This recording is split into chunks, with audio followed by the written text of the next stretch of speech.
Welcome, David. It's so great to have you here. Thanks a lot, Tom. I really appreciate that. As Tom mentioned, I co-founded True Theater back in 2010 with a friend of mine, Jeff Grow, and we've been producing quarterly shows at a minimum ever since then, and we're still in existence today. We're getting close to the 50th show. We've had over 200 different storytellers telling nearly 250 stories. And as part of every one of our shows, I'm going to assume that many of you are familiar with The Moth. We sort of just kind of format our show just like theirs. People are telling their true personal stories, and their main stage shows, I mean, we really just sort of mimic the whole thing. They have 5 storytellers generally, with an intermission after the third and a musician who plays in between, and we host the evening with an MC. So we really just followed their format and just decided to see if this would work. Jeff and I started it because we wanted to see this show, and we weren't seeing it in Cincinnati. Of course, as soon as we started advertising it, we noticed a couple of flyers for similar shows, but we, of course, went forward with ours anyway.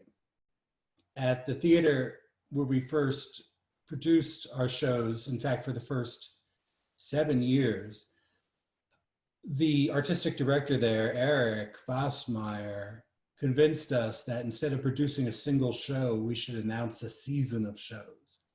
And this probably made the difference between us doing one show and then not doing any more, and doing the nearly 50 that we've done since then.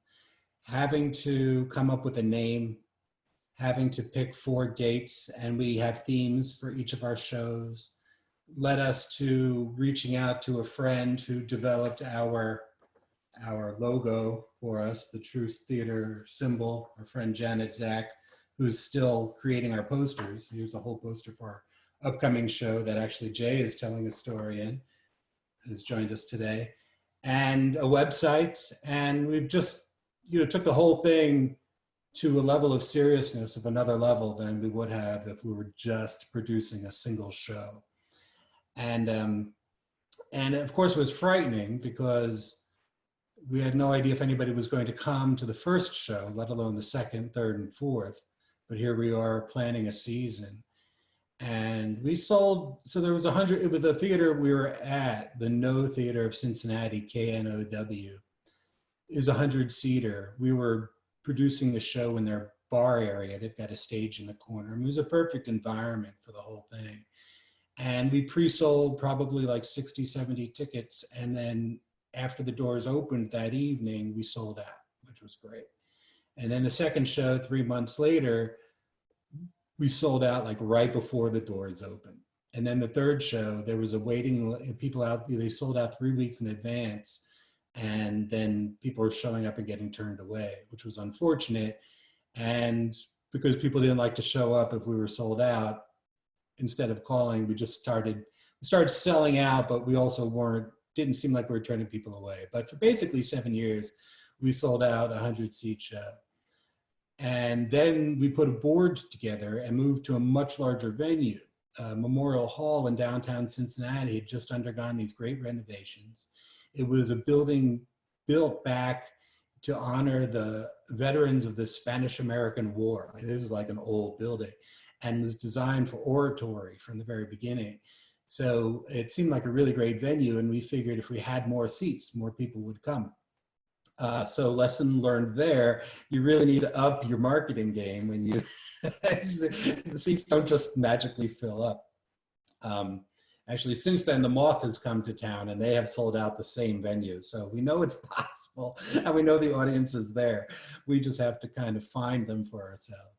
But the whole action of creating True Theater and producing these shows and then cultivating an audience, and then myself serving, Jeff is on to other things now. Of course, we're still very good friends, and he helps out from time to time if I call on him, but I took over as like the sole artistic director, and now we have a board, and it's a slightly different atmosphere having a board, which has been a learning process too.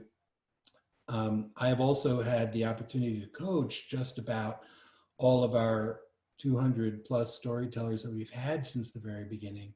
And as such, I've learned a lot about kind of what works and doesn't work with storytellers in Can terms of I teaching. stop you for just a moment?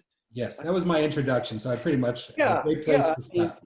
That, and we'll get into lots of different parts, but I just want to go back for that first moment, because I think a lot of people have an idea of what they want to do. And it sounds like your original idea was to do a one-off, just one night of storytelling, telling true stories.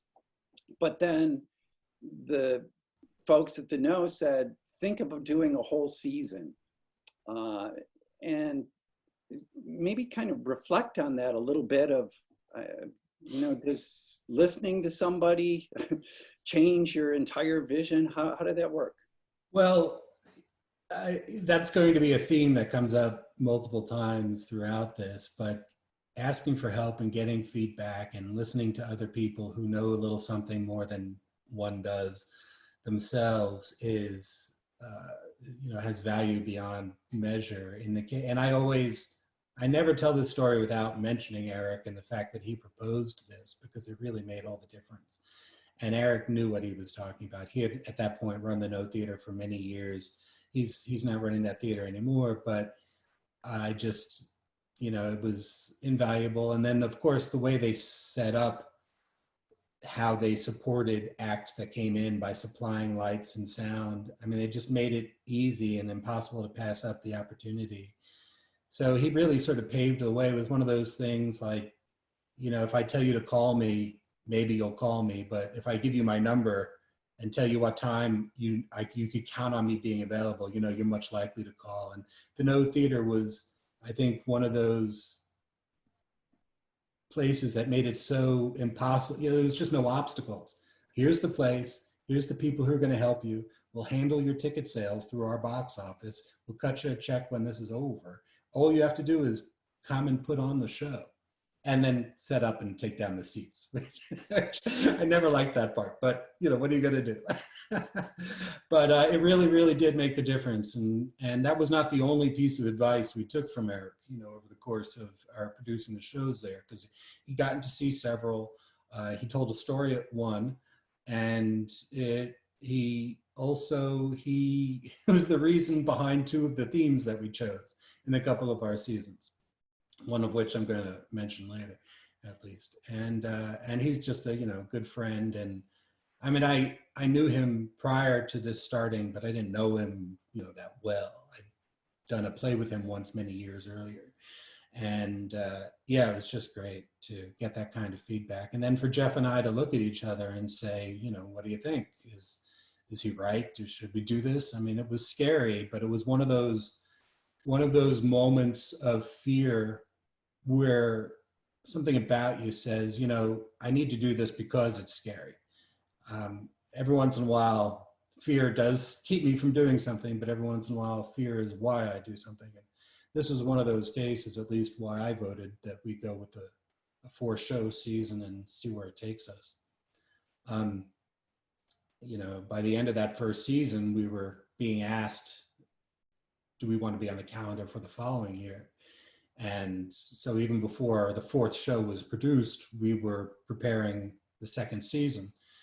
And there was even a point towards the end of the 5th season when I turned to Jeff and I was like, I don't know how you feel about this, but like 5's a nice round number. If we called it quits now, we have 5 years of doing this. And he was like, no, I'm still good. I'll do this. And something interesting happened it might've been the 6th season, might've been the 7th season.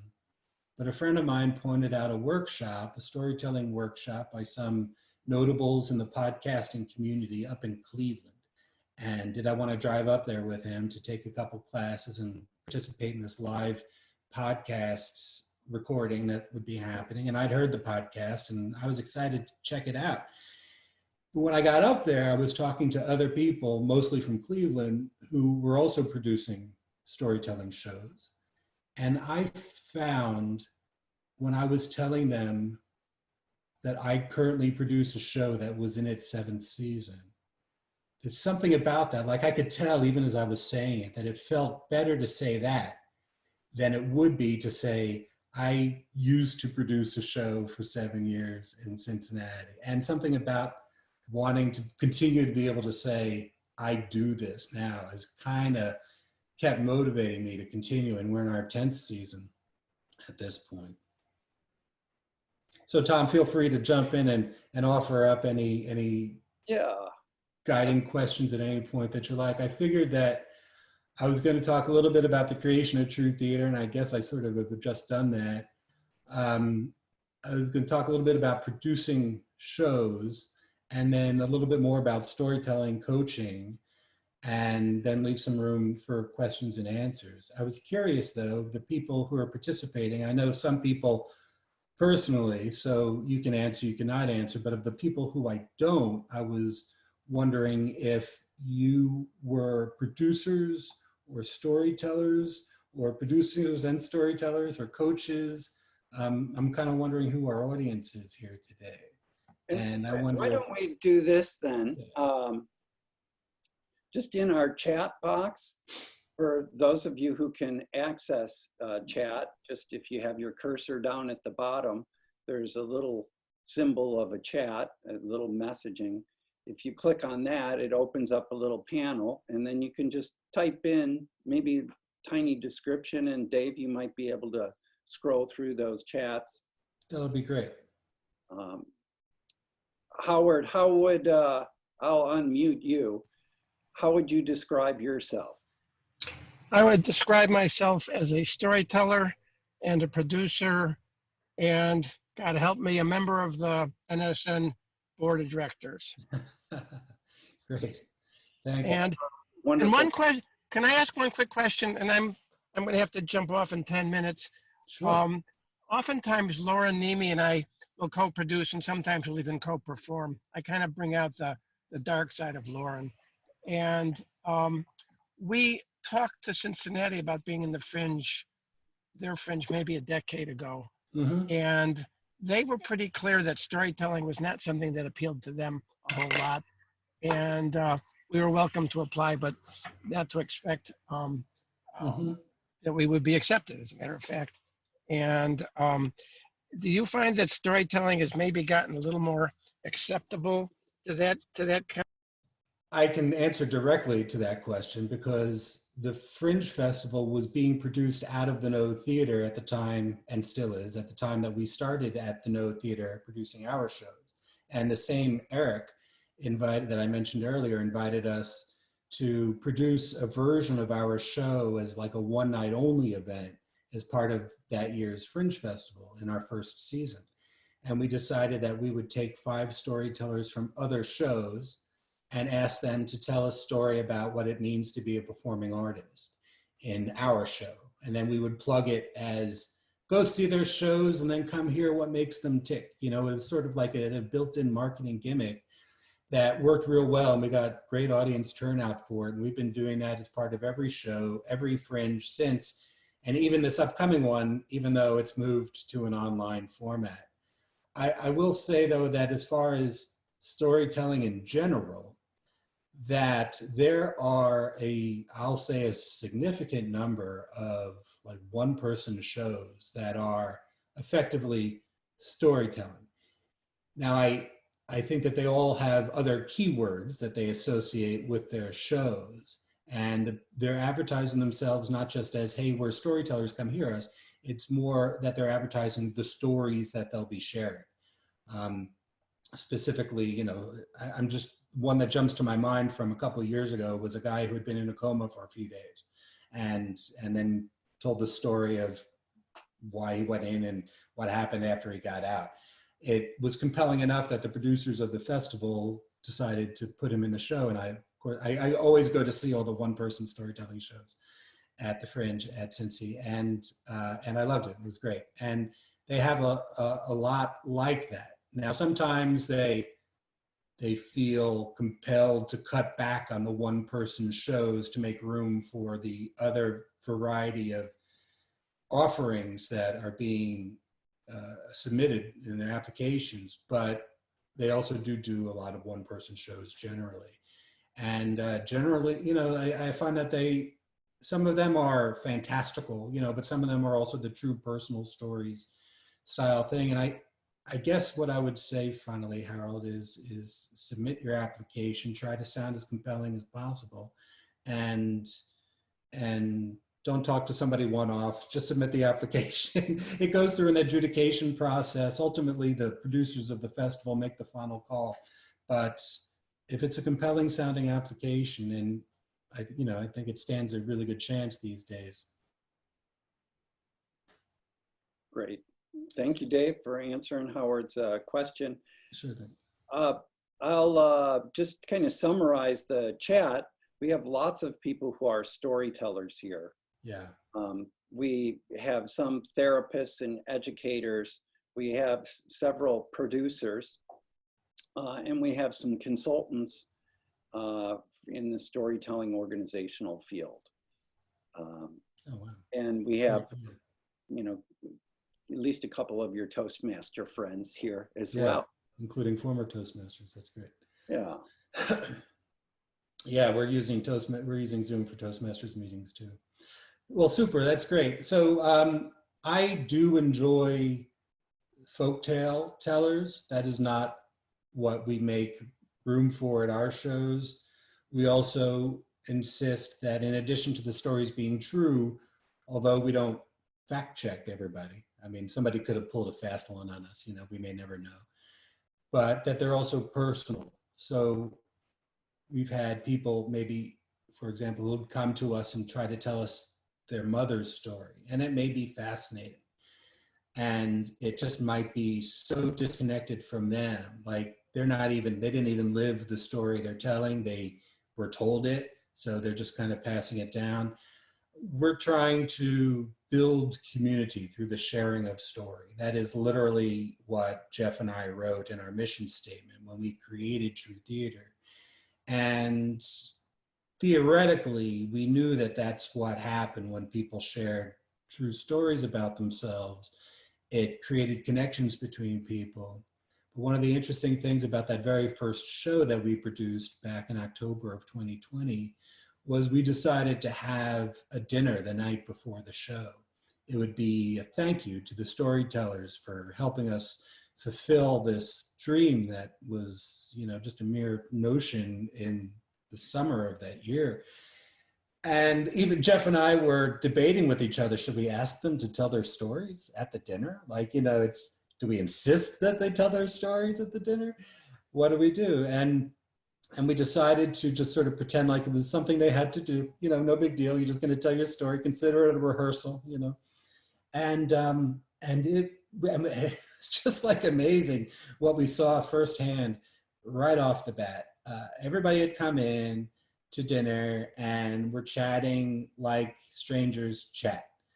Where do you live? You know, where did you go to high school? What do you do for a living? And then we shared our stories, and then it was just like all bets were off. You could ask anybody anything and share anything you wanted to.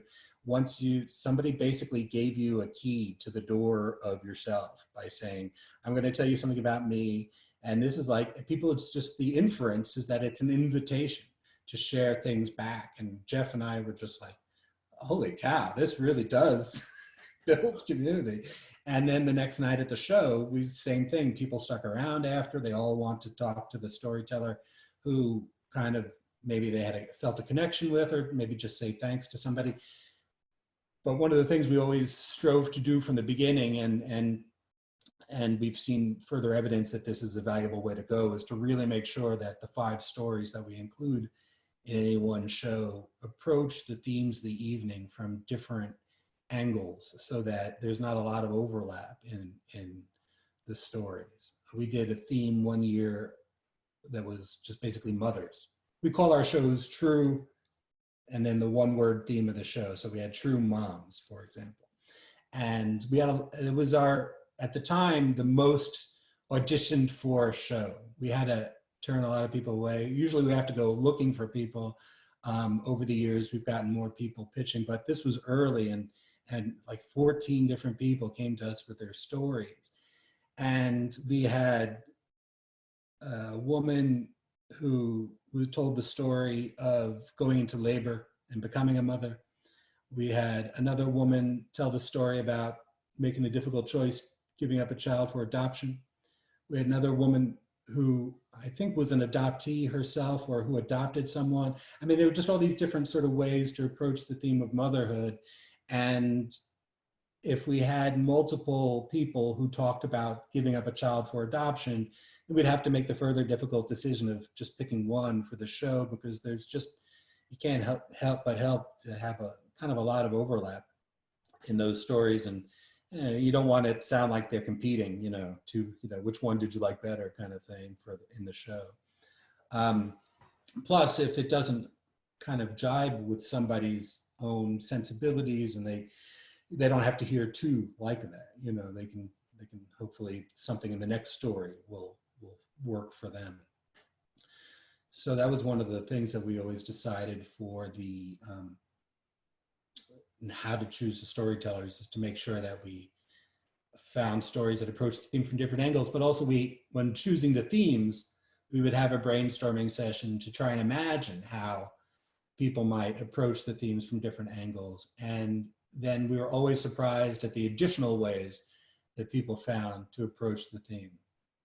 Finally, in our first season, when we moved to Memorial Hall, we went out on this limb and just made one of the themes blue. We said true blue. And we had a lot of people telling us, let me know when you're auditioning for that show. So it was only our second show, I think, that we did this for, but we had an open mic style audition where people would tell a 5-minute story at the microphone, like the Moth has their open mic events. But it would also serve as an audition, but we would invite people to come watch for free. So even if a person didn't make it into the show, they still got to tell their story. And we had a nice crowd of people there, and the people, boy, the word blue got used in so many great different ways. It was very difficult to just choose the 5 for the show, but it was just a lot of fun. And picking the right themes is a challenge. I picked the theme of storm one time.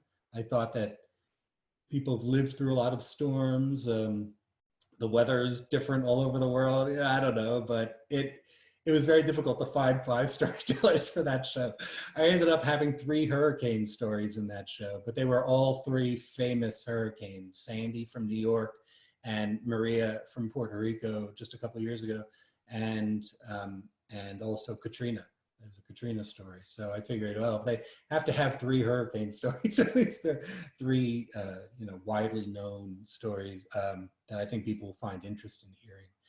So it probably was really nice that you had somebody in True Storm told the story about the snowstorm in Chicago of 1967. I was thrilled to have a snowstorm related story. That's what Tom brought to that particular show. He kicked things off, and oh boy, was it lovely. Did we get you the video for that, Tom? Is that online? I can't remember. I think we'll have to figure out a way to share that on with everybody. And speaking of storytellers here, you also have Joan here, who's told at least 3 times in True Theater and told such a wonderful True Blue story. She did, about meeting her husband, who wore, when the first time she spotted him, he was wearing his Marine blues, his formal blues, and it was love at first sight. Joan has told 3 stories, as Tom said, in our shows in the past. I've told 3. The record right now for one person is 4. So I'm looking for Joan to come pitch us another story soon. But anyway, we picking the themes has always been, one of those kind of, this is going to be hit or miss kind of thing. And it's just been one of the elements of the strategy of producing the show. Can we, I have another question here, David.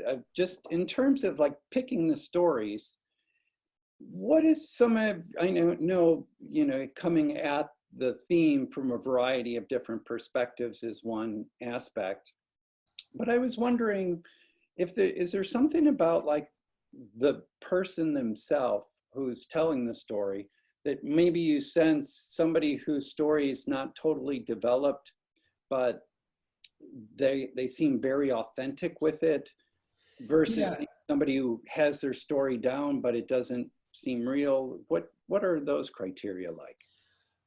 Well, I'll just say that I don't have a lot of stories from people where it doesn't seem real, but there are the occasional ones.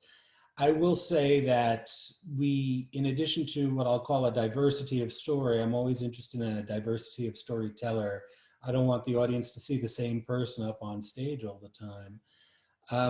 But I also want a certain certainty that the person has a story that they really want to tell.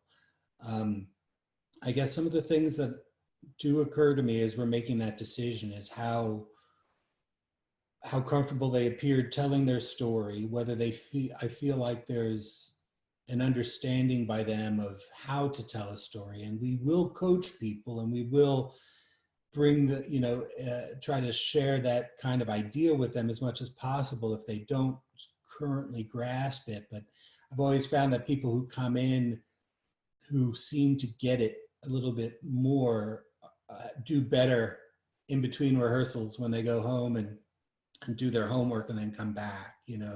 Sometimes I'll see like really sweeping changes based on a comment that I made, and it's exactly what I wanted, although I didn't specifically give them the direction to go, the way they went.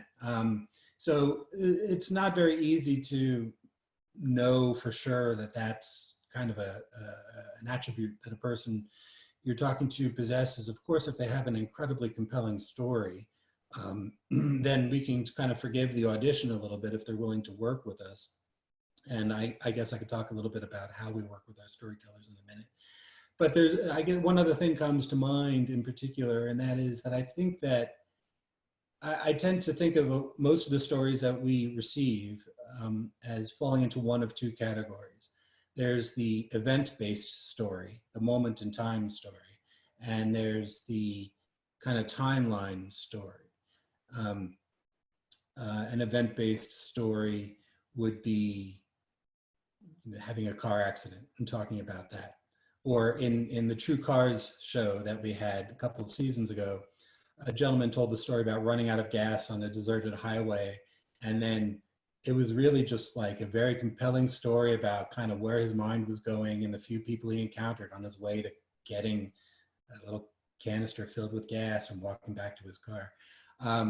It was really engrossing. But that was like a moment in time story, And we've had others, a gentleman, a friend of mine, who in True Baseball told basically the story of how baseball has been a part of his life from when he was a kid and all the different areas that he'd moved to, because he moved around a lot. And it was baseball that he used to connect with the locals. He'd find friends because he'd go to the baseball diamond and they were the people he would become friends with. He'd use baseball as that device. And so he told sort of many anecdotes over the course of his lifetime. And that could be very compelling too, but I do tend to find that the stories about the events, those life-changing moments,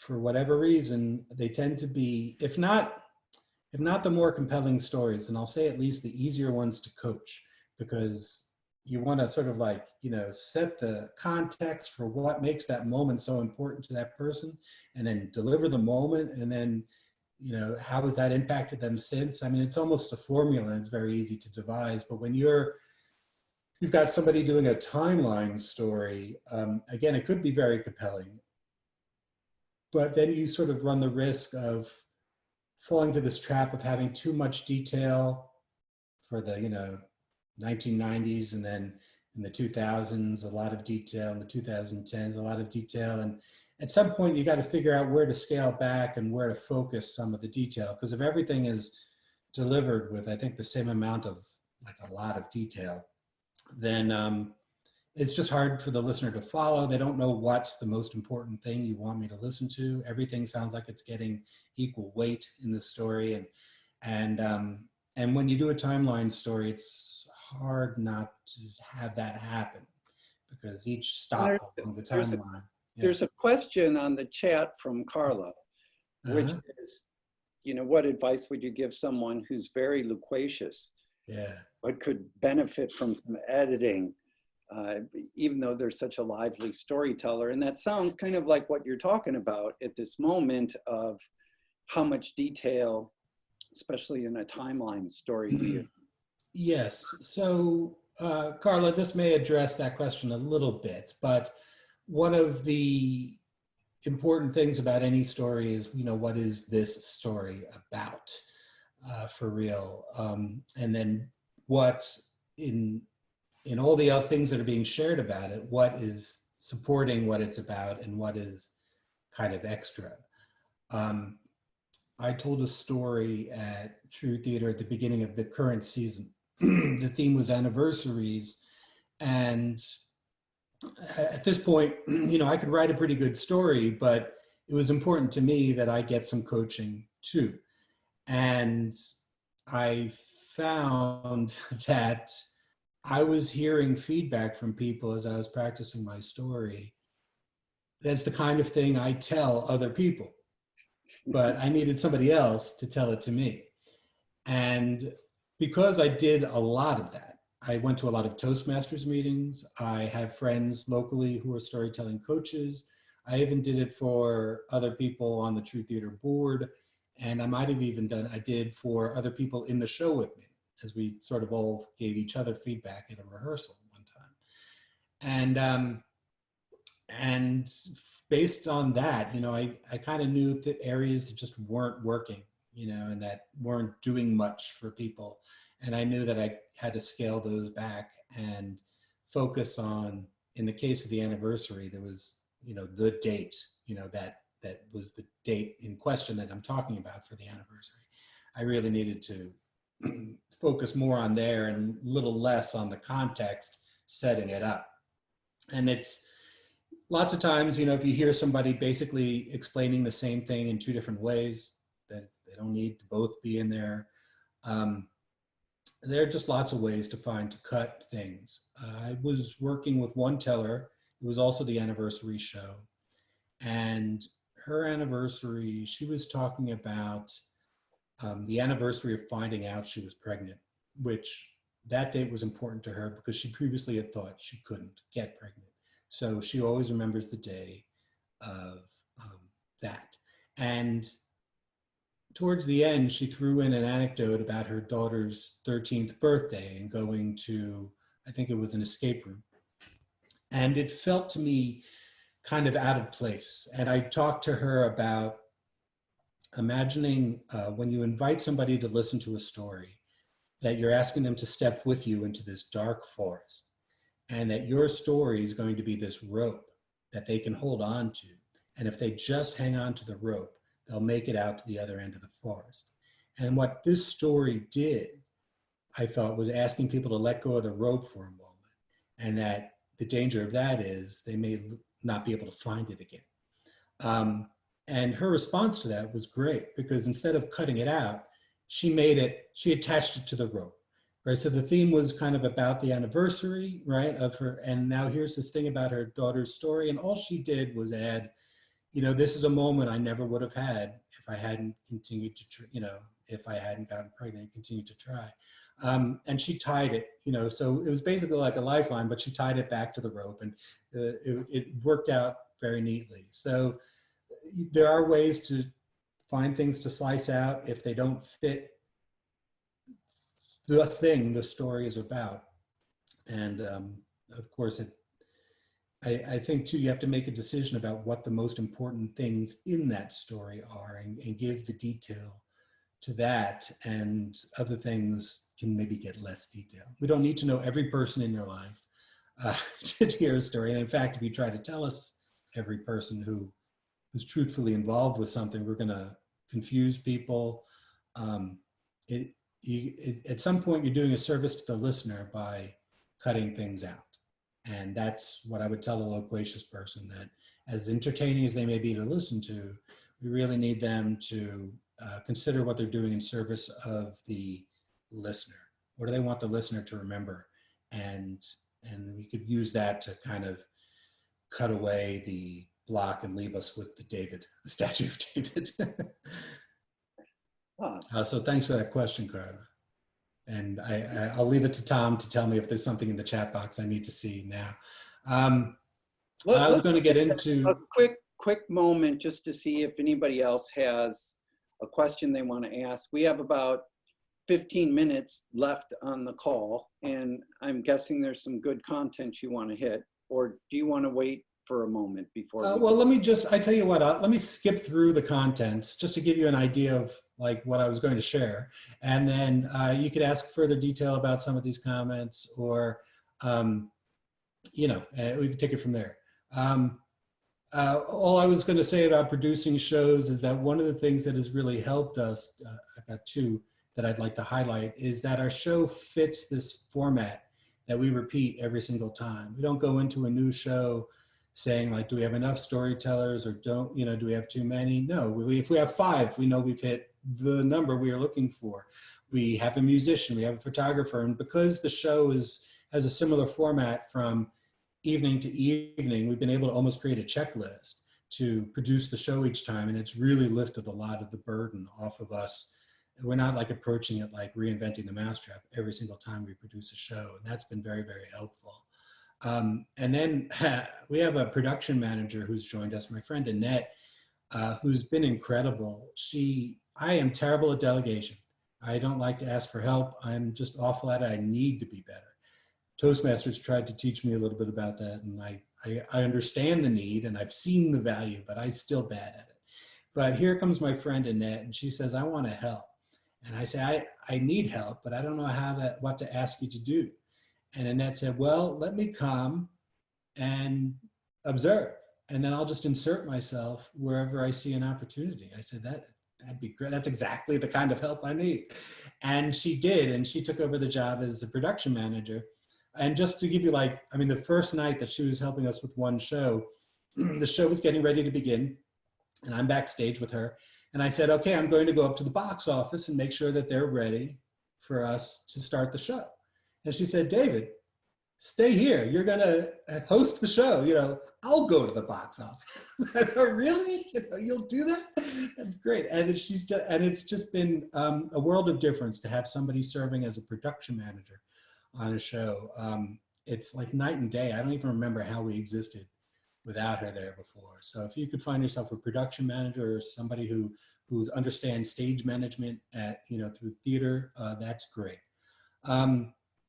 I find that storytellers tend to approach the preparation of their story in 2 ways. Some of them try to write out their story meticulously so that that's exactly what they plan to say.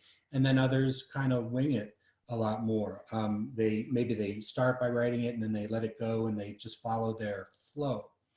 I find, and if you've probably been through this yourself, if you try to write the story word for word, you're going to worry about remembering every word. And then if you trip up at some point, your mind sort of splits as the one tries to continue and not stumble while the other is checking to make sure you haven't sort of made an egregious error that you have to then go back and make up for. And having your mind split while you're telling is awful for the teller. And I just find that if basically you know the flow of your story, even if you don't say it the same way every time, that you're going to be able to handle distractions a lot better, and you're much more likely to memorize it. So whereas it's fun to have some flowery language from time to time and throw in an alliteration, that sort of thing kind of sets you up to needing to nail a particular moment to get it just right. I think that if there's something you want to memorize, maybe it's the very beginning, because that's the first impression you're going to give an audience. And then the very end, because you want to sort of stick the landing. And one of the things that we always tell our storytellers is we are trying to avoid anybody finishing their story by saying, and I guess that's it. I guess it's the ending we don't want. We really want them to have thought about how they're going to end that and, get their perfect 10. We had a couple of comments in the chat, and Tom Hobbs had put in, a phrase that really is nice of like, is it a conversation at the dinner table? Or are you reciting a novel, Yeah, no, that's great. And we will frequently tell our tellers to think of it as you're having a conversation, just happens to be your turn to talk. And you're talking for 10 minutes or 15 And minutes. Sarah, invoked Doug Lipman's I love wisdom Doug. that, many of us have studied with, and I know you have. And to tell your story to 30 different people. Yeah. And Oh, boy, do yeah, you yeah. get feedback then of what's working. And then you're going to know your ending because you've practiced 30 Yeah, times. it becomes impossible to avoid. I flew and then drove through a snowstorm to Doug Lipman's house one time for a workshop. He's terrific. He is so good. And I took an online course with him recently again too. He's definitely great. Yes, and I found from doing my anniversary story with so many people that I feel like maybe I'm shortchanging my tellers by not telling them that in addition to meeting with me, they should also go and tell their story to other people and get feedback from them. I've just started doing that, but like that was just because my experience at the beginning of this last season, I sort of lost sight of that. And even just last night, I had a second set of ears in a rehearsal with me, and the other person offered up a piece of advice that was just like, oh, of course, why didn't I think of that? And it's just always so great to have another set of ears. I always tell people in Toastmasters, when you give a speech and you're getting feedback from people, it doesn't matter if they're other Toastmasters or not, because most of the people in the world aren't. Most of the people you'll tell stories to don't think of themselves as storytellers, but they are audience members and they know what they like. And if they don't like something, now here's the thing with taking feedback from just anybody though, is that people may not always know how to articulate it. And so as the storytellers or the Toastmasters, we always kind of like, you have to listen to it and then try to dig a little bit deeper underneath it. But if the person's taking the time to share something with you, you can be pretty sure that there's something behind it, even if what exactly they're saying doesn't quite match what's in your head. It's definitely worth consideration. So anyway, I would advise, don't write your stories out, really try to work them and tell them. I always, if people wrote them out and then now they're stuck because they don't know how to memorize it, I say practice it while you're driving, because hopefully you're not looking at paper while you're driving and you're just sort of like forcing yourself to work through the areas you're having trouble. Also, I recommend to people, practice just parts of your story.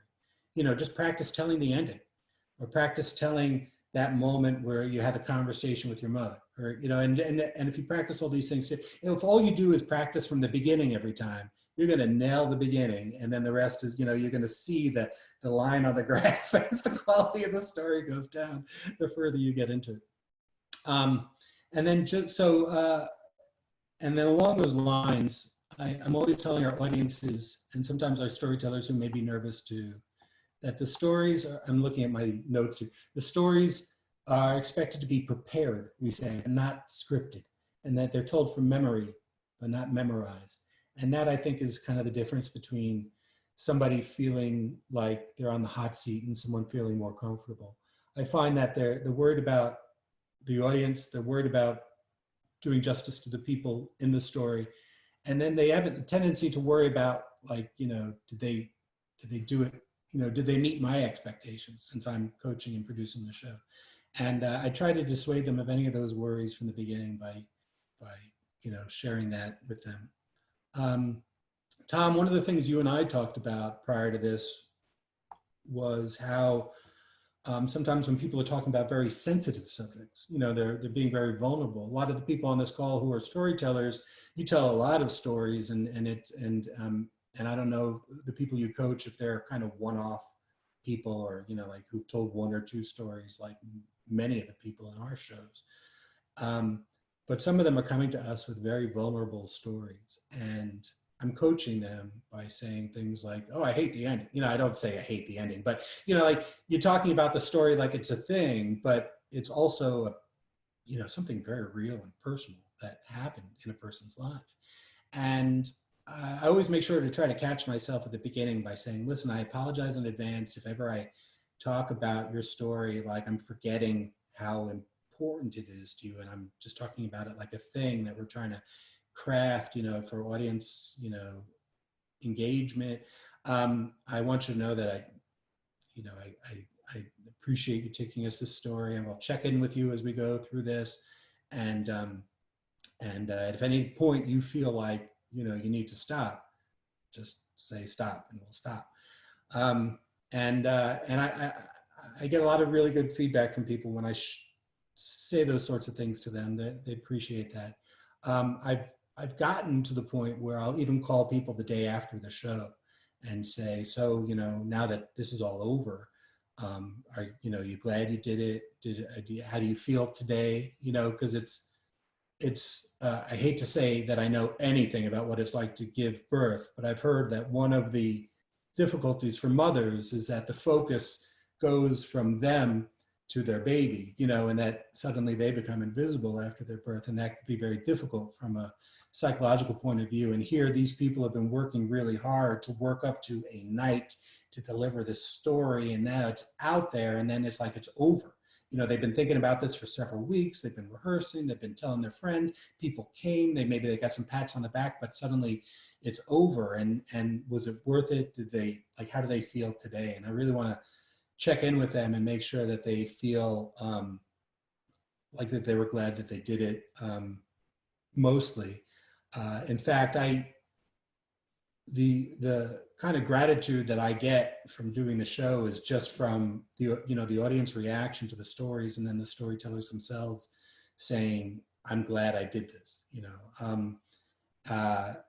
Those are my two biggest metrics. My board would love for me to be concerned about ticket sales, but I'm more, and I do want more people to get to tell stories and more people to hear them, for sure.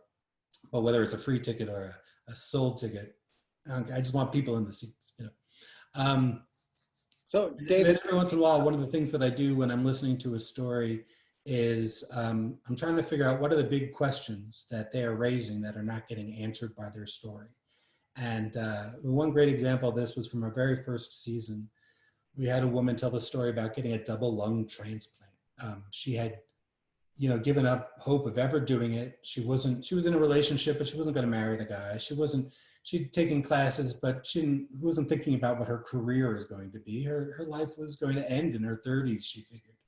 And then one day she got the call, and there are two lungs for her, And she told this story, and it was very moving. But as I'm listening to it, not having any kind of idea of what it feels like to not be able to breathe, at least chronically, I've had moments of asthma or something like that, but to live with that, where she had to drag the oxygen tank to the shower while she was taking a shower, just so that she could take a shower. I was like, listen, what was it like, to take that first breath? What did that feel like? Do you remember that moment? And she was like, actually, yeah, there was, she was singing along with the radio in the car on the way home from the hospital. And she used to, she could sing the whole song, she didn't have to keep stopping in between, at half sentences. And I was just like, oh, we need to hear that. That's you got to share that with us. And then so trying to think of the things that the audience will be asking and the things that they're going to want to know, and asking the storyteller to include those too. Yeah, obviously, so David, I'm going to stop you for a moment here, just because we're going to be done very soon. Sure. And I would like to, we'll give you the last word, but just see if there's any other questions. I know Sarah had put another chat that she loves the fact that you check in with people after the show, I'm guessing. Thanks. But if anybody would like to ask a question, you can just unmute yourself and go ahead and ask a question to David. Yeah, you can ask out loud. Looks like Joan might be going to ask one here. Well, it's more a comment than a question, David, but I remember telling my story at True Blue, and my husband had just recently passed away, the person who was the object, and I came off the stage and you just opened your arms. It was wonderful. I don't know how many producers do that or how many artistic directors do it, but we had a lovely long hug. And I think that's one of the things about True Theater, is that people are themselves, and they really develop deep relationships with other storytellers and with you. And I just wanted to say that and thank you for it. I really appreciate that, Joan. We have always tried to find our tellers from, we say normal people from all walks of life. We've had a couple of ringers. We had the mayor of Cincinnati. We had former Cincinnati Red tell a story, even a Hollywood executive producer, but every time we pull one of those in, we make sure that the rest of our storytellers are they could be your neighbor, maybe are, and I appreciate that, Joan. I saw what sharing that story, how it made you feel at the end each time. I mean, I think at the dinner the night before too, I was glad to be there for you. I appreciate you sharing the story about Michael. And actually, Michael's been the subject. Not only has Joan told almost as many stories as the most people, but her husband Michael has been the subject of more stories than any single other. She's done it twice, I think, or he's been in there at least. And I think Geraldine or Suzanne talked about The whole family, the whole friggin' family. So her two daughters have told stories. Her son-in-law, Tom, has told a story. It's definitely our most represented family on our stage, and you feel like my family. So. Thank you. And this has just been one of the incredible things for me too, is that I consider myself a shy extrovert. I do like to talk when I've got an audience, but I need this sort of invitation. I have to break through this barrier to do it. True Theater has given me the excuse to meet people that I never would have met, hundreds and hundreds of people that I never would have met, who I'm so glad to know, that I want to know. I just need some kind of excuse or way to break through the barrier of talking to people. And producing the show has given me that opportunity. So. And what's that motto that True Theater has again? Well, we say that sharing stories breaks down walls and builds bridges and turns strangers into friends. And tonight, we always start each show, you're gonna make 5 new friends. And then we introduce our first storyteller. That's been helpful too, to have kind of quotes that I use in our script that help us segue into every show. And every evening ends with us saying, be true to everybody.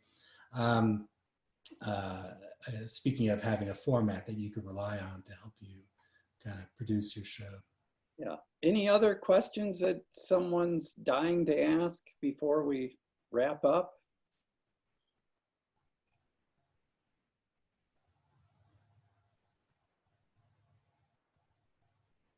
Yeah, it does, Julian. Thanks. Folks, our website is truetheater.org. We spell theater the fancy way, R-E. And we're on Facebook and Twitter and Instagram, and I encourage you to follow us. And if you get on our mailing list, you'll be the first with the information about our upcoming show, which is May 7th, where the theme is fakes. And Jay, who's on the call with us, is telling a story. So we call the show True Fakes, True Fakes. And we're going to be doing it online. The social distancing, we're going to be doing it from our individual homes. And it's the first time we're doing this, but the first 100 people who dial in, will get to participate in a Q&A that we'll be doing at the end of the session. But then other people will also be able to watch the live stream on YouTube at the same time. But folks on our mailing list will have the first shot at being able to be a part of the Zoom meeting stream and participate in the Q&A. Whatever form that takes, because we don't normally do Q&A, but we're trying to shake things up a little bit to make up for not having a live audience. So here's a final question, and I was looking to have some organizational insight, but I think that there's this question. I know that your most well-attended True event actually got censored for the advertising. Can you talk about that? Can I say the word on this call? Yeah. All right, well, we had somebody tell a story one time about accidentally soiling his pants while on a canoe trip, and his girlfriend was in the canoe with him. And when I say soil, I meant he shit his pants. And in that same show, that evening, a lot of other people, this wasn't even the theme of the evening, but a lot of people were approaching us and saying, oh my God, I've got a shit your pants story. You know, everybody's got a story about shitting their pants. And we thought, geez, maybe this should be a theme, you know, one time. And we finally did it. It wasn't specifically about shitting your pants, but we called it True Shit. And we just said, you know, like, let's see who pitches what. And we knew from the beginning that we would use an asterisk, you know, where the I was going to be. And we had these posters printed, like we have this one for True Fakes. But I found that I had trouble. The poster was provocative. It was the view underneath a stall of somebody's feet with their pants down around their ankles. You know, I thought it was a great idea at the time, but then I became very self-conscious about asking a proprietor if I might hang it in their window, you know, because it's just like hairy legs. It could have been my legs. It wasn't, but it could have been. And then we tried to get on a morning show, and they're like, I don't think you could really, this is like a family show. And I tried to explain, you know, everybody poops, you know, it's a child's book, you know, this is a great topic for everybody. No, it didn't sell. And yet somehow we had the biggest audience that, you know, we'd had since we'd moved to Memorial Hall. And I don't know if it was because of the provocative nature of the theme or because people were spreading the word for us when we asked them, hey, we can't, you know, we couldn't boost a post on Facebook because they saw the SH''T and their algorithm said, no, you know, we're not going to let you advertise it. So we really relied on other folks, our mailing list, friends of the storytellers, and then they came, and it was a ton of fun. Thanks for bringing that up, Tom. That was an example of a theme that we weren't exactly sure how, you know, which way things were going to go, and it worked out in our favor. Thank you, Sarah. Yes, True Theater, sign up on the mailing list and you'll find out about the link when we have it available. So thank you so much, David. We'll give you one more chance. Do you have something else to share right now? Well, I was really going to sort of like, I had this little bullet list of the things that I had planned on saying in a particular order. And I was just going to kind of like, well, remember, you know, do this, do that. But really, the thing that has kind of done a lot for me in the field of storytelling as well as Toastmasters is that as long as I've been doing it, I don't consider myself done learning. And, you know, by coming to something like this, where I'm going to tell you things that, you know, many of you probably already know, especially if you're in the business. And maybe it's validating for you to hear somebody else going through some of the same things, or maybe you completely disagree, but even that forces you to kind of like contemplate what it is you believe. And so I think that exposing yourself to these things as often as possible and reading and going to events, seeing what you like and what you don't like about other storytelling shows that are similar to yours. I just think we should never really stop learning. Take the feedback, trust in other people's advice who've been there and done that, and eventually, you know, make your own thing out of all of that, you know, and be true.